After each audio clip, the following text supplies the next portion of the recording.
The setup for Toeside jumps differs slightly from the setup of Heelside jumps because of the differences in the two positions as you transition from the edge out to the edge in.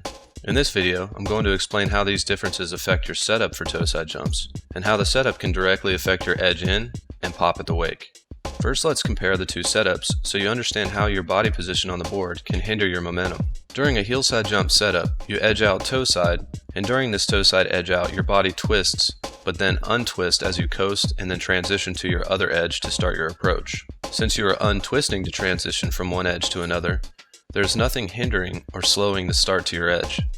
It flows smoothly and more naturally than the opposite setup for Toeside jumps. For a Toeside jump, it's the opposite. You edge out on your heels to set up, but then as you transition and start your swing or edge back in, you must twist up your body to get into the toeside edging position.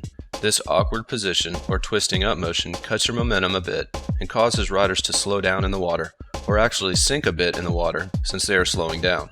When you sink too much during the transition, you have to work harder to get the board going again, and this usually results in a sharper turn and then a flat edge at the wake. Most riders don't realize that their lack of control, pop at the wake, and instability in the air can be caused by something that is happening in between the transition from edge out to the edge in during the setup. So to compensate for this twisting up motion that slows your momentum during the setup, you have to make sure the edge out and start is dialed.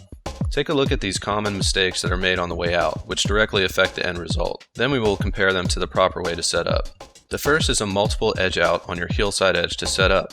Most of the time riders edge a bit to get some speed, then let off their edge to check their distance from the wake, but then edge out again and again until they're happy with their setup distance. These multiple edges bog the rider down and usually cause them to hang on the outside. If you are hanging on the outside, you are slowing down and sinking in the water, which contributes to a lack of momentum and a bad start to the inward approach. To start the edge in, the rider usually turns sharp and then flattens off at the wake, which causes them to fall backwards in the air in an out of control fashion. The second common mistake is edging out too slow and long, and then hanging on the outside till you are ready to approach the wake, which also kills a lot of your momentum as you transition from out to in. Again, since you are holding and slowing down on the outside, the board will sink in the water, and this causes the rider to transition from heels out to toes in quickly.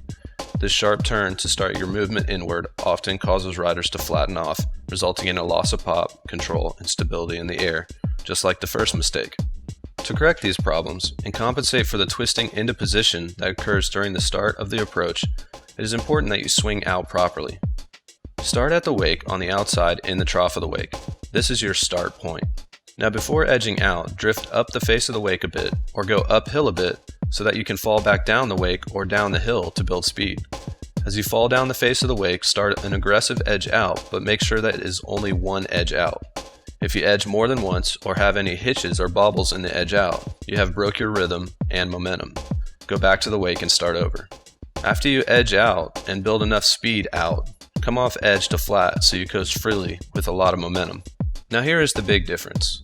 On heelside, you can hang a bit longer because your position doesn't affect your transition as much. Toeside, we have the problem of twisting up and the loss of momentum that occurs. To compensate, instead of coasting for a long period, you will try to keep moving, meaning don't wait. As soon as you come off your out edge to coast flat, try to keep moving and transition smoothly to your inward toeside edge to keep the board higher in the water and the momentum high, and to also avoid sinking in the water or slowing down between the edge out and the edge in.